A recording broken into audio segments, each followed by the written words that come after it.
Hi and welcome everyone. So I hope यार आप लोग ये सारे सेशंस जितने भी मैं यहाँ पे आपको दे रहा हूँ, आप लोग सब ध्यान से देख रहे होगे और चीज़ों को समझने की कोशिश कर रहे होगे, राइट। लास्ट वीडियो में गाइज हम लोगों ने देखा हुआ था कि यार डायनेमिक डेटा कंट्रोलर से किस तरीके से पास किया जाता है व्यू लेयर पे, और आप कैसे मॉडल ऑब्जेक्ट के थ्रू उसको एक्सेस कर सकते हो, ठीक है। अब इस पर्टिकुलर सेशन में गाइज हम लोग सीखेंगे कि हम टेलविंड सीएसएस को आप किस तरीके से अपने प्रोजेक्ट के ऊपर सेटअप कर सकते हो। तो हम लोग कंप्यूटर स्क्रीन पे चलते हैं, थोड़ा सा रिवाइज करते हैं कि हम लोगों ने क्या देखा हुआ था लास्ट वीडियो में। और इसके अलावा मैं आपको ये भी बता देता हूँ कि मैं जो सोर्स कोड गिटहब के ऊपर मैं पुश कर रहा हूँ गाइस, वो आप किस तरीके से आप उसको एक्सेस कर सकते हो। और वो आप ऑलरेडी आप लोगों ने लास्ट वीडियो भी देखा ही होगा, तो उसमें मैंने आपको बताया हुआ था कि यार आपको कम्युनिटी ज्वाइन करना होगी अगर आप सोर्स कोड आप एक्सेस करना चाहते हैं तो, राइट। चलिए, तो अपन लोग एक बार देख लेते हैं और फटाफट चीज़ों को समझ लेते हैं। तो let's come on to the computer screen guys. तो यहाँ पे देखो, मैं लास्ट टाइम में हम लोगों ने ये देखा हुआ था कि ये डायनेमिक डेटा हम किस तरीके से एक्सेस करते हैं और कैसे हम शेयर करते हैं इसको व्यू के ऊपर, ये मैंने आपको दिखाया हुआ था। ये मैंने फ्रंट कंट्रोलर और कंट्रोलर से हम कैसे डेटा प्रिपेयर करके उसको मॉडल ऑब्जेक्ट में रखते हैं और वही मॉडल ऑब्जेक्ट जो है वो व्यू टेम्पलेट के ऊपर शेयर किया जाता है गाइस। ये पर्टिकुलर चीज़ हम लोगों ने देख ली थी, राइट। अब इसके अलावा मैं आपको ये भी बता देता हूँ कि मैं कोड कैसे मैं पुश कर रहा हूँ। अगर आप मेरा कोड स्ट्रक्चर देखोगे तो उसमें मैं आपको दिखा देता हूँ गाइस। यहाँ पे से देखो आप, मैं जो भी सेशंस यहाँ पे मैं प्लान करता जा रहा हूँ, मैं सेशन वाइज यहाँ पे मैं डेटा पुश करता हुआ चलूँगा। तो जैसा कि आप यहाँ देख रहे हैं, इनिशियल कमिट अभी हमारा एक हुआ था। इसके अलावा मेरा जो सेशन 2 था, dynamic content passing from controller, तो जो भी हमारे सेशन का नाम है गाइस, उस सेशन के नाम से मैं यहाँ पे डेटा पुश कर रहा हूँ। एंड ये डेटा आप बेसिकली अगर यहाँ पे देखोगे तो आपको यहाँ पे ये डेटा इस तरीके से मिल जाएगा। तो मैंने अभी जस्ट 2 मिनट पहले वीडियो रिकॉर्ड करने के पहले मैंने ये डेटा यहाँ पे पुश किया हुआ है। और आप यहाँ पे आके ये कमिट्स पे आप जैसे ही क्लिक करेंगे गाइस, तो आपको एग्जैक्टली जिस पर्टिकुलर कमिट पे मैंने काम किया हुआ है, आप अगर जैसे इस पे आते हो तो आपको एग्जैक्टली यहाँ पे दिख जाएगा कि मैंने कौन सी 2 फाइल्स के अंदर या जो भी फाइल्स होंगी उनके ऊपर मैंने क्या चेंजेस किए हुए हैं। तो वो चेंजेस आपको यहाँ पे से देखने को मिलेंगे। तो मेरा रिकमेंडेशन आपको यही है गाइस कि आप डायरेक्टली इस पर कुछ काम करने की बजाय बेसिकली यहाँ से रेफरेंस ले लिया करो और ये कोड आप खुद से लिखने की कोशिश किया करो। इनकेस अगर कहीं हम अटक जाते हैं या कुछ प्रॉब्लम्स होती हैं तो आप डेफिनेटली यहाँ से वो रेफरेंस ले सकते हो। डायरेक्टली कॉपी पेस्ट करना भी अवॉइड करो। अगर इनिशियल स्टेज पे हो तो लिखने की आदत थोड़ा सा डालो इसमें, ठीक है। चलो अभी अपन अब आगे बढ़ते हैं एंड हम समझना शुरू करते हैं यार हमारा next topic, that is setting the Tailwind C S S and Flowbite in project. तो आप किस तरीके से टेलविंड सी एस एस को ऐड करोगे, कैसे आप इसके ऊपर काम करोगे। I am going to tell you everything guys, है ना। तो इसके ऊपर थोड़ा सा ध्यान देते हैं। मैं अभी इसको फुल स्क्रीन में नहीं कर रहा हूँ क्योंकि मेरे को इसमें आपको कुछ कुछ चीज़ें दिखाना पड़ेंगी कि यार मैं कहाँ से रेफरेंसेस ले रहा हूँ, कौन से कमांड्स में रन कर रहा हूँ, तो मेरे को बार बार वो फुल स्क्रीन से मेरे को चेंज करना पड़ेगा। सो आप अभी सिर्फ समझने की कोशिश करो कि मैं कैसे काम कर रहा हूँ गाइस। धीरे धीरे आपको ये सारी चीज़ें समझ में आ जाएंगी, ठीक है। चलिए, तो हम लोग आगे बढ़ते हैं और देखना शुरू करते हैं। तो देखो यहाँ पे जो मैं टेलविंड यूज़ करूँगा गाइस, ये मैं इसका वर्जन यूज़ करने वाला हूँ वर्जन 3, ठीक है। तो मैंने ये ऑलरेडी आपके लिए ये ओपन करके रख रखा हुआ है। तो यहाँ पे से जैसे आप देख सकते हो, यहाँ से आपको वर्जन चूज़ करने का एक ऑप्शन मिलेगा। जब आप टेलविंड CSS ओपन करोगे तो बाय डिफ़ॉल्ट ये आपको वर्जन 4 दिखाएगा, बट मैं वर्जन 3 में काम कर रहा हूँ क्योंकि मैंने लास्ट टाइम जो प्रोजेक्ट बनाया हुआ था गाइस, उसमें मैंने वर्जन 3 यूज़ किया हुआ था। So I have a trust on the stable release on this particular time. तो मैंने यही सोचा हुआ है कि यार मैं इस पर काम करता हूँ। आप चाहो तो आप वर्जन 4 पे भी कर सकते हो, उसका सेटअप और सारी चीज़ें यहाँ पे दी हुई हैं, उसको देख के आप समझ सकते हो, ठीक है। बट मैं यहाँ पे वर्जन 3 पे कर रहा हूँ और आप अगर मेरे साथ काम करना चाहते हो तो आपको वर्जन 3 पे काम करना पड़ेगा।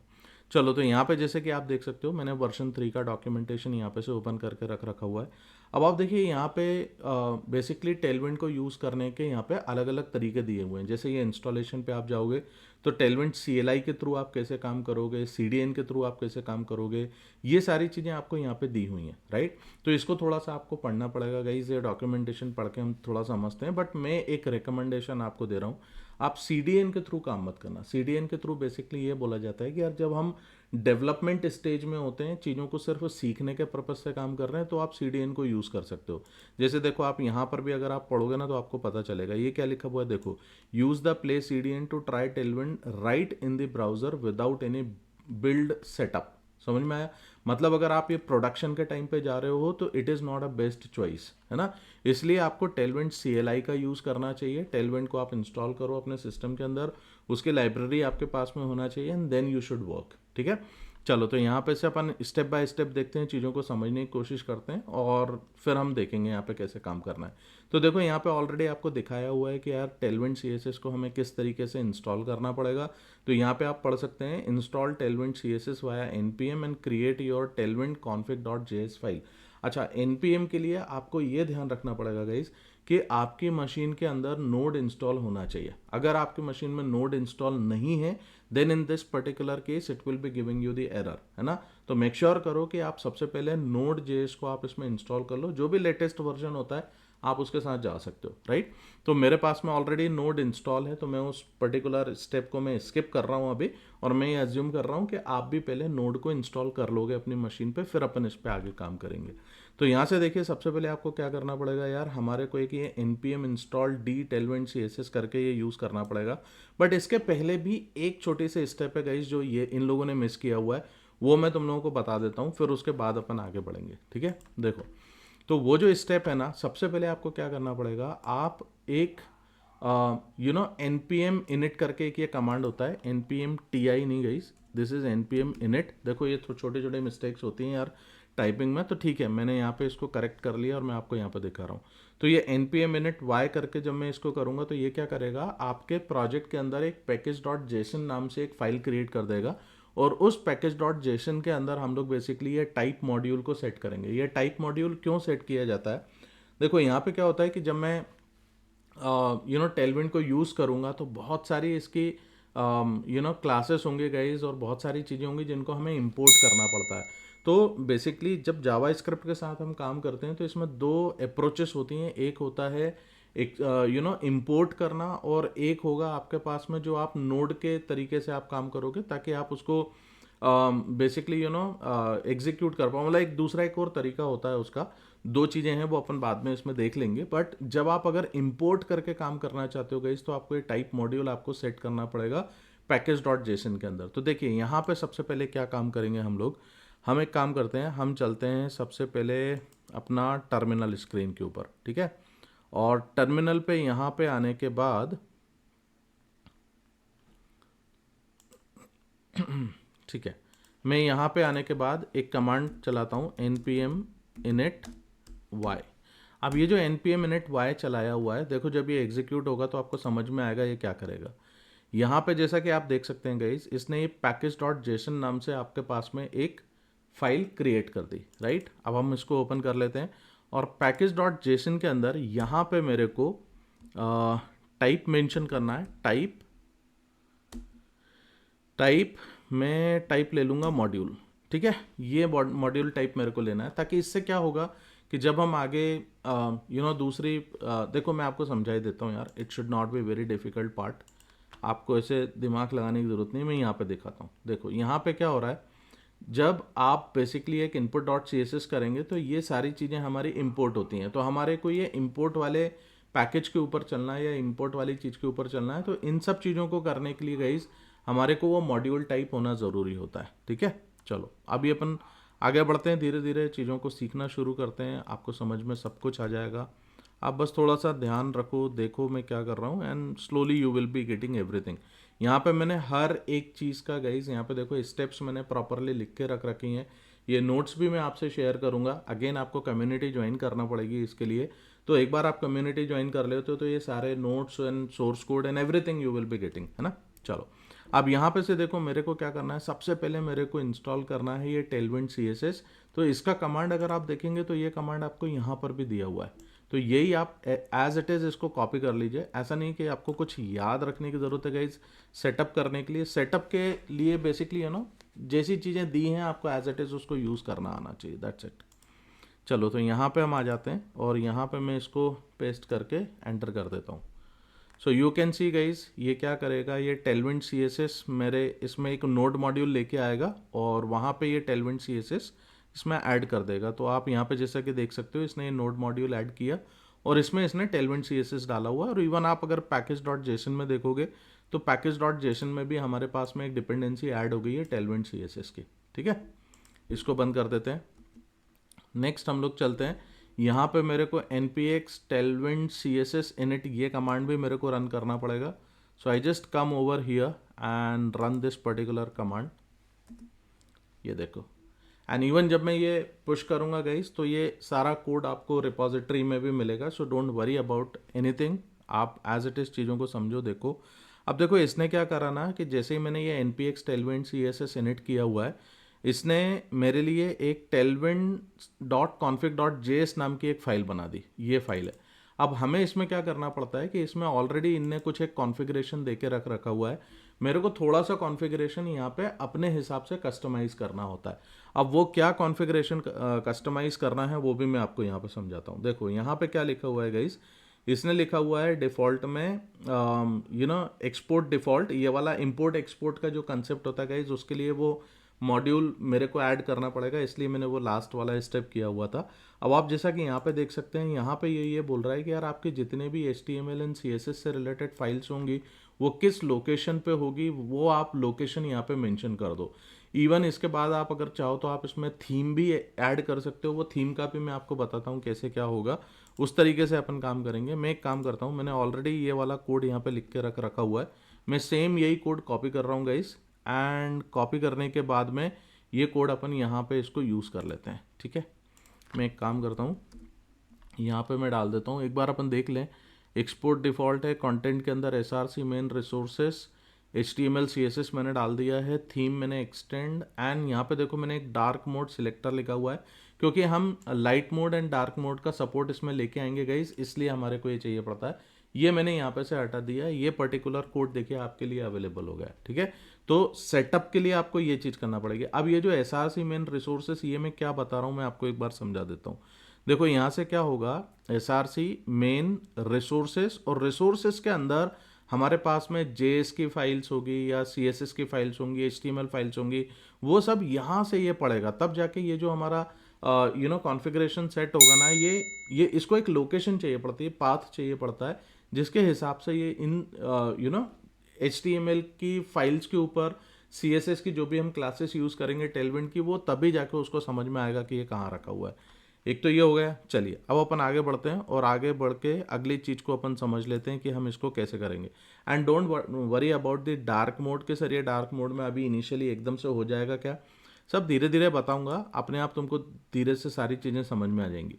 अब देखो यहाँ पे आपको क्या करना पड़ेगा गाइस, यहाँ पे मैंने लिखा हुआ है add input dot CSS file in the SRC main resources static folder and add below code. अब ये स्टैटिक फोल्डर के अंदर अपन एक काम करते हैं, स्टैटिक के अंदर मैं एक CSS नाम से भी फोल्डर बना दूंगा। उस फोल्डर के अंदर मेरे को एक फाइल बनानी है इनपुट डॉट CSS नाम से, और ये वाला कोड मेरे को इसके अंदर रखना है। अब ये कोड आपको कहाँ से मिलेगा वो भी मैं बताता हूँ।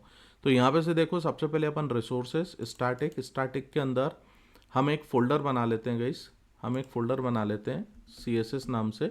और इसने क्या किया भाई, डायरेक्टरी तो ऐसे ही बनाते हैं।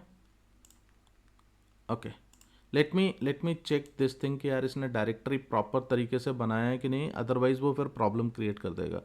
सो मैं इसको एक बार एक्सप्लोरर में ओपन करके और मैं ये देख लेता हूँ कि यार ये डायरेक्टरी इसने इसमें बनाया है कि नहीं बनाया। Just a second, resources static के अंदर CSS। ठीक है, अब यहाँ पे हम, ठीक है, अपन यहीं पे बना देते हैं, कोई बात नहीं, सब चीज़ें एक जैसी हैं यार। यहाँ पे आ जाओ, आप एक टेक्स्ट फाइल बना लो और इसका नाम आप दे सकते हैं input.css। अच्छा, मैं सजेस्ट यही करूँगा यार कि आप बेसिकली वहीं से बनाइएगा CSS फाइल।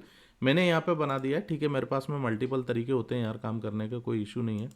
अब आप देखो यहाँ पे आपको जैसा देखने को मिलेगा कि यार input.css नाम से मेरे पास में एक फ़ाइल बनी हुई है। ठीक है, मेरे को इस पे यार एक डाउट हो रहा है कि यार ये बेसिकली CSS नाम से, लेट मी चेक, है ना, एक काम करके देखते हैं। ये ऐसा बनना चाहिए था, जस्ट अ सेकेंड।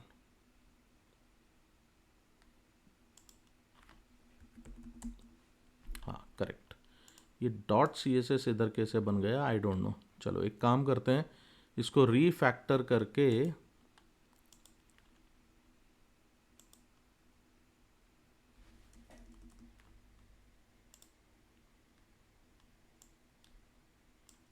मैं इसको यहाँ पे रख लेता हूँ CSS फाइल को, एंड ये जो CSS है ना इसको मैं यहाँ से हटा देता हूँ। एक बार यहाँ से देख लेता हूँ मैं, कुछ इश्यूज क्रिएट कर देता है अदरवाइज वो। ये देखो यहाँ पे प्रॉब्लम क्रिएट करी ना इसने। एक काम करते हैं, यहाँ पे मैं 2 फोल्डर इधर बना लेता हूँ, CSS एंड JS नाम से। बाद में फिर अपने को इशू नहीं आएगा, राइट। JS नाम का मैंने फोल्डर बना लिया। गाइस ये पर्टिकुलर चीज़ थोड़ा सा बड़ा हो सकता है, so just bear with me what I am doing.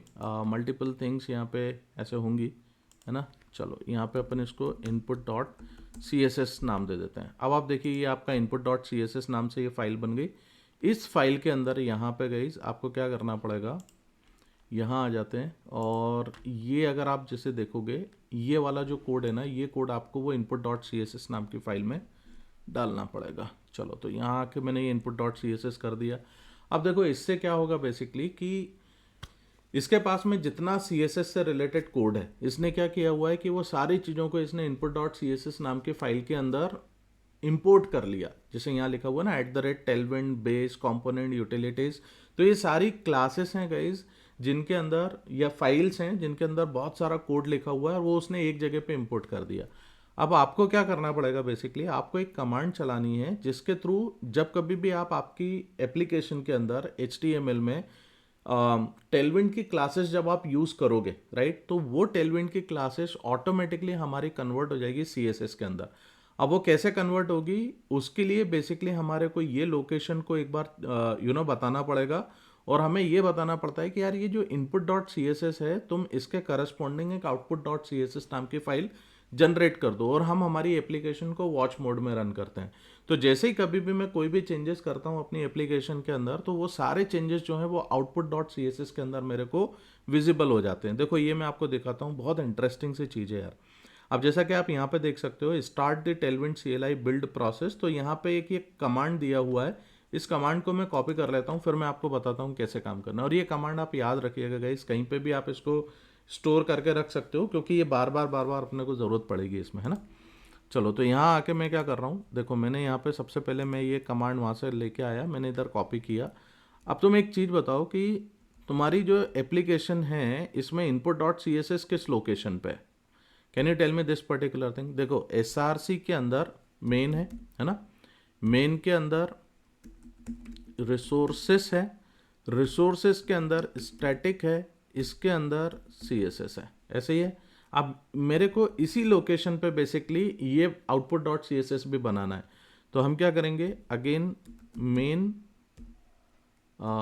Resources /static/CSS, ठीक है, ये आपने बनाया। और इस पर्टिकुलर कमांड को मैं ये सजेस्ट करूंगा कि तुमको इसको कॉपी करके कहीं पे रख लेना चाहिए। तो एक बार इसको कॉपी कर लो, एंड मैं इसको कहीं पे रख लेता हूँ, है ना, 1 सेकेंड।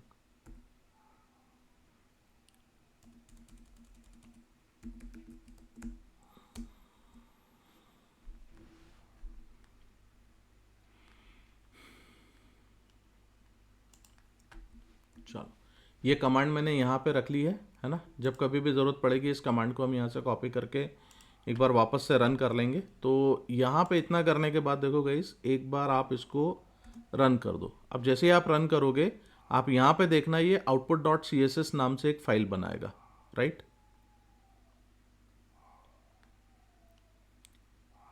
एक बार मैं इसको रिफ्रेश कर लेता हूँ। ये देखिए इसने ये एक output.css नाम की फाइल बनाई, है ना। अब आप अगर इसको ओपन करके देखोगे तो देखो यार, इतना सारा इसके अंदर CSS का कोड लिखा हुआ है। देखो ऑलरेडी इसने HTML का, बॉडी का, HR का, H1A, जितने भी टैग्स होते हैं, इन सब टैग्स के लिए कुछ एक CSS इसने ऑलरेडी लिख के रखी हुई है ना।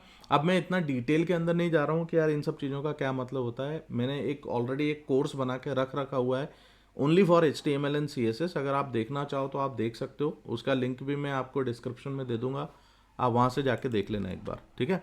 तो आप देखो आपके पास में पूरा ये CSS का कोड आ गया है। अब एक छोटी सी एक चीज़ बची हुई है, ये आप इसको रन होने देना, ठीक है। इसको बंद नहीं करना है आपको, इसको वॉच मोड में चलने देना है।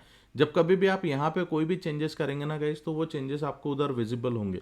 तो अब देखो इसके लिए मैं एक छोटा सा एक चेंज मैं आपको बताता हूँ। अपन एक सिंपल सा एक कोड लिख के देखते हैं कि यार वाकई में ये CSS हमारा इम्प्लीमेंट हुआ है कि नहीं हुआ है, ये भी हमारे को समझ में आ जाएगा, राइट। तो देखिए यहाँ से मैं क्या करूँगा गाइस, यहाँ पे आ जाते हैं। अब देखो सबसे पहले आपको क्या करना पड़ेगा, आपको जो CSS आउटपुट डॉट CSS वाली फाइल है, उस पर्टिकुलर फाइल को आपकी इंडेक्स फाइल में या होम डॉट HTML फाइल के अंदर सबसे पहले उसको इंपोर्ट करना पड़ेगा। तो मैं यहाँ पे आने के बाद में इसको मैं कॉपी कर लेता हूँ ये कोड, और ये कोड भी आपको मिल जाएगा, डोंट वरी, है ना। आप देखो यहाँ पे आके मैंने क्या करा, मैंने सिंपली इस पर्टिकुलर कोड को मैंने यहाँ पे इंपोर्ट किया। तो मैंने यहाँ पे link, style sheet, data, TH, href, और यहाँ से मैंने ये लोकेशन बता दी। अब आप सोचोगे कि यार ये मैंने पूरा लोकेशन तो बताया ही नहीं था कि SRC और ये वो सारी चीज़ें। गाइस इसी को तो कॉन्फ़िगरेशन बोल रहे हैं ना, इसीलिए तो अपन ये सारा कॉन्फ़िगरेशन कर रहे हैं। आप सिर्फ एक बार देखते जाओ कि यार ये सब चीज़ें चलती हैं कि नहीं, and once it will work you people will understand automatically, है ना। तो यहाँ पे मैंने ये आउटपुट डॉट CSS को भी मैंने यहाँ पे ऐड कर दिया है। अब देखिए मैं यहाँ पे एक छोटा सा एक चेंज करना चाहता हूँ। ये जो हमारा H1 है, इसके अंदर अपन कुछ क्लास ऐड करते हैं जो हमारी टेलविंड CSS के हिसाब से है। वो टेलविंड CSS के क्लास को यहाँ पे जब मैं ऐड करूँगा तो मैं ये देखना चाहता हूँ कि यार वो H1 के ऊपर अप्लाई हो रहा है कि नहीं हो रहा है, राइट। चलो तो यहाँ पे अच्छा, और इन सब चीज़ों से पहले जो है ना कुछ एक्चुअली ये भी देख लेना चाहिए करके कि यार वाकई में हमारा आउटपुट डॉट CSS जो है वो लोड हुआ कि नहीं हुआ। वो सब मैं आपको बाद में बताता हूँ। अभी एक्चुअली क्या है, मेरा डेवलपमेंट सर्वर अभी स्टार्ट नहीं हुआ है, वो मेरे को बार बार स्टार्ट करना पड़ेगा। डेव टूल जो हम लोगों ने ऐड किया उसका एक कॉन्फ़िगरेशन भी मैं आपको बताऊंगा, वो थोड़ा सा बाद में बताता हूँ। बट अभी हाल फिलहाल के अपन थोड़ा सा मैनुअल चलते हैं, ठीक है। चलो यहाँ से देखो अगली चीज़ समझो, मैं क्या करना चाहता हूँ कि यार ये जो मैंने कोड लिखा हुआ था ये भी मैं आपके लिए कॉपी करके और यहाँ पे मैं पेस्ट करता हूँ। मेरे को अननेसेसरली टाइम वेस्ट नहीं करना है आपका, मैं यहाँ पे समझाऊंगा कि यार ये क्या है ना। देखो अब यहाँ पे से देखिए आप गाइस, ये बहुत छोटी सी चीज़ है। हमने सिंपली क्या किया है, एक क्लास ऐड करी है टेक्स्ट ब्लू 600 और टेक्स्ट 2 एक्सेल, है ना। अब यहाँ पे जो भी मेरा नेम होगा एप्लीकेशन का, वो नेम बेसिकली मेरा ब्लू टेक्स्ट में आना चाहिए, ये मैं करना चाहता हूँ। अब चलो, अब सबसे पहले मैं एक काम करता हूँ, मैं एप्लीकेशन को रन कर लेता हूँ और रन करने के बाद देखता हूँ। अच्छा देखो, तुम अगर इधर ध्यान दोगे तो देखो ये वॉच मोड में चल रहा था, तो जैसे ही मैंने इसमें ये ऐड किया, सेव किया, ये ऑटोमेटिकली हमारा रन हो गया था, है ना, रीबिल्ड हो जाता है। इसलिए उसको वॉच मोड में रन करना ज़रूरी होता है गाइस। अब आप देखिए क्या करेगा ये, एक बार एप्लीकेशन को रन होने देते हैं, खुल जाए सिम सिम। ठीक है, ठीक है, ये मेरी एप्लीकेशन रन हो गई, कोई इशू नहीं आया। यहाँ आके मैं आपको देखो एक चीज़ दिखाता हूँ। मैं लोकल होस्ट 8080/home, अब इसको रन करने के पहले अपन एक काम करते हैं, इसको इंस्पेक्ट करते हैं और नेटवर्क टैब पे चलते हैं और हम यहाँ पे ये देखते हैं कि यार आउटपुट डॉट CSS मेरी लोड हो रही है कि नहीं हो रही है, क्या है। तो एक बार मैंने इसको हिट किया, ओके। चलो, फेविकॉन आइकन में मेरे को कुछ इश्यूज आ रहे हैं, वो अपन फेविकॉन वाली चीज़ को बाद में फिक्स करेंगे। बट आप देखिए यहाँ पे आपका आउटपुट डॉट CSS आपकी लोड हो रही है, 200 आपको सक्सेस स्टेटस मैसेज भी मिल रहा है। And even you can see guys, हमारे को यहाँ पे वो पर्टिकुलर CSS इसके ऊपर इम्प्लीमेंट भी हो रही है। आपको समझ में आ रहा है। अब देखो मैं आपको थोड़ा सा एक चीज़ और करके दिखाता हूँ कि जब हम CSS को इसमें यूज़ करेंगे तो किस तरीके से यूज़ करने वाले हैं। हालांकि आप चाहो तो आप आपका खुद का भी CSS बना के आप इसमें लिख सकते हो, कोई प्रॉब्लम नहीं है ना। वो CSS फाइल अगर आपको ऐड करनी है तो आप इसके नीचे यहाँ पे एक और लिंक टैग बना के उसको CSS को ऐड कर दो और आपका जो भी स्पेसिफिक CSS होता है गाइस वो आप यहाँ पे डाल सकते हैं। उस CSS को भी अपन ये CSS नाम के फोल्डर के अंदर रख के अपन काम कर सकते हैं, ठीक है। चलो ये चीज़ हो गई। अब देखो मैं आपको एक अच्छी चीज़ और बता देता हूँ, so that you people will feel कि हाँ यार कुछ अच्छा हमारी एप्लीकेशन में बनना शुरू हो जाएगा, राइट। ये कोड मैंने एक छोटा सा बनाया हुआ था, ये कोड मैं आपको दिखाता हूँ कि यार इस कोड से क्या होने वाला है, कैसा ये दिखेगा, है ना। एंड उसके बाद में फिर मैं आपको और भी बहुत इंटरेस्टिंग सी चीज़ें बताने वाला हूँ गाइस, थोड़ा ध्यान से देखते चलो। अब आप देखो मैं क्या करना चाहता हूँ यार, मैं यहाँ पे से ये पूरा कोड मैं यहाँ पे से हटा रहा हूँ, है ना। ये वाला कोड अपन पूरा हटा देते हैं, H1 से लेके ये पूरा डिव सेक्शन तक, और मैं ये वाला कोड यहाँ पे मैं पेस्ट कर रहा हूँ। अब देखो इसमें मैंने क्या किया हुआ है, थोड़ा सा देख लो। कुछ नहीं है यार, सिंपल सा एक डिव सेक्शन बनाया हुआ है, उसके अंदर हमने कुछ टेलविंड की CSS हम लोगों ने यूज़ करी हुई है। यहाँ पे वही H1 है, एंकर टैग है, डिस्क्रिप्शन में दे रहा हूँ, गिटहब लिंक जो मैंने यहाँ पे दिया हुआ था वो गिटहब लिंक है। एंड यहाँ पे हमने सिंपली एक बटन बनाई हुई है ताकि मैं आपको ये दिखा पाऊंगा कि यार बटन किस तरीके से दिखेगी, कैसा क्या होगा। मैंने सब सेव किया, मेरे को वापस से रीबिल्ड करना पड़ेगा, मेरे को एप्लीकेशन को वापस से चलाना पड़ेगा क्योंकि डेवटूल एक्सटेंशन अभी हमारा काम नहीं कर रहा है। वो मैं बाद में उसका कॉन्फ़िगरेशन बताता हूँ, डोंट वरी अबाउट इट, है ना। तो अभी सबसे पहले ये देखो कि यार जब ये रन होगा तो आपकी एप्लीकेशन में क्या चेंजेस आएंगे and how exactly it will look like. तो यहाँ पे मैंने क्लिक किया। Now you people can see कि थोड़ा सा मैंने CSS इसमें सुधारा है, बस ज़्यादा कुछ नहीं किया है। But as you can see this particular thing guys कि मैं इसके लिए कोई अपना CSS बना नहीं रहा हूँ। अगर आप यहाँ पे देखोगे ना तो ये CSS जो है मेरे पास में CSS के क्लासेस अवेलेबल हैं, इन क्लासेस को मैं यूज़ कर रहा हूँ। और अगर आप इसको ये देखना चाहते हो कि यार मैं कैसे यूज़ करूँगा, आगे मैं आपको सब कुछ बताऊँगा इसके अंदर गाइस। आप यहाँ पे सिंपली जो है ना सर्च करके देख सकते हो कि लेट्स से फॉर एग्जांपल मेरे को यहाँ पे टेक्स्ट प्रॉपर्टीज़ यूज़ करनी है। तो यहाँ पे से देखो, जब आप टेक्स्ट पे जाओगे तो आपको टेक्स्ट से रिलेटेड काफ़ी सारी प्रॉपर्टीज़ मिलेंगी, आपको एज इट इज़ ये प्रॉपर्टी यूज़ करना होती है। तो जैसे टेक्स्ट रैप है, अगर मैं रैप करना चाहता हूँ, बहुत बड़ा सा टेक्स्ट है और उसको मेरे को दिखाना है, तो देखो जैसे तुम टेक्स्ट रैप यूज़ करोगे तो देखो ये इस तरीके से बन के आ जाता है, ऐसा ये आपको दिखने लगेगा, राइट। इसी तरीके से और भी प्रॉपर्टीज़ होती हैं गाइस, फॉन्ट है, बैकग्राउंड है, होवर है। तो ये सारी चीज़ें आप यहाँ पे से सर्च कर सकते हैं and you people can just use it. तो अगर आपने बूटस्ट्रैप को यूज़ किया होगा, सिमिलर तरीके की लाइब्रेरी ये है और हम इस तरीके से इसको यूज़ करने वाले हैं। अच्छा, इसके अलावा एक चीज़ और बता देता हूँ मैं आप लोगों को कि हम एक लाइब्रेरी और यूज़ करेंगे हमारी एप्लीकेशन में, that is basically called a Flowbite library. और ये जो फ्लो बाइट लाइब्रेरी है गाइस, ये कंपैटिबल होती है टेलविंड CSS के साथ। तो इसके अंदर जो CSS लिखा हुआ है या जो भी चीज़ें हैं वो सब चीज़ें हमारी बेसिकली टेलविंड से रिलेटेड हैं। तो it is a compatible library. आप इसको रिएक्ट के साथ, व्यू के साथ या और दूसरी चीज़ों के साथ में भी आप इसको यूज़ कर सकते हो। अब देखो इसको यूज़ करने का तरीका क्या होता है, बहुत सिंपल है। आपको ये जो लिंक टैग है और ये जावा स्क्रिप्ट का जो टैग ये है गाइस, ये पर्टिकुलर चीज़ आपको ऐड करना पड़ेगी अपनी एप्लीकेशन के अंदर। तो आप यहाँ पे से इसको कॉपी कर लीजिए। मैं आपको ये भी दिखा देता हूँ फटाफट ताकि आप इसको समझ जाएंगे। तो आप देखिए, आपको पता है यार CSS चीज़ कहाँ पर डाली जाती है। तो मैंने सबसे ऊपर फ्लो बाइट पे मैंने यहाँ पे ये दिखा दिया है, ये ऐड कर दिया। इसके अलावा देखो जैसे ये चीज़ है, इसको भी मैं कॉपी कर लेता हूँ, स्क्रिप्ट फाइल जो होगी। अब ये स्क्रिप्ट का यूज़ क्यों करते हैं, कैसे करते हैं, वो सब बाद में अपन डिस्कस करेंगे, ठीक है। तो यहाँ पे से देखिए ये मैंने ये इसको ऐड कर दिया। इसके अलावा एक छोटी सी चीज़ मैं दिखाता हूँ। लेट्स से फॉर एग्जांपल कुछ एक पर्टिकुलर कंपोनेंट मेरे को इसमें बनाना है या यूज़ करना है, तो हम कैसे यूज़ कर सकते हैं वो दिखा देता हूँ। सपोज कार्ड, आप लोग ऑलरेडी अवेयर हो गए गाइस कि कार्ड क्या होता है। तो यहाँ से जैसे कि आप देख सकते हैं गाइस, इस तरीके के कार्ड या ऐसा कुछ मेरे को बनाना है। तो आप देखो जैसे देख सकते हो, होवर करने पे कुछ एक अलग इफेक्ट बन रहा है, ये इस तरीके से बन रहा है ना। अगर आप डार्क या लाइट थीम में लेके जाओगे तो उसमें भी ये पर्टिकुलर चीज़ थोड़ी सी हमारी चेंज हो जाती है। तो ये सब चीज़ें आप यहाँ पे से करके देख सकते हैं कि गाइस वो कैसा दिखेगा, राइट।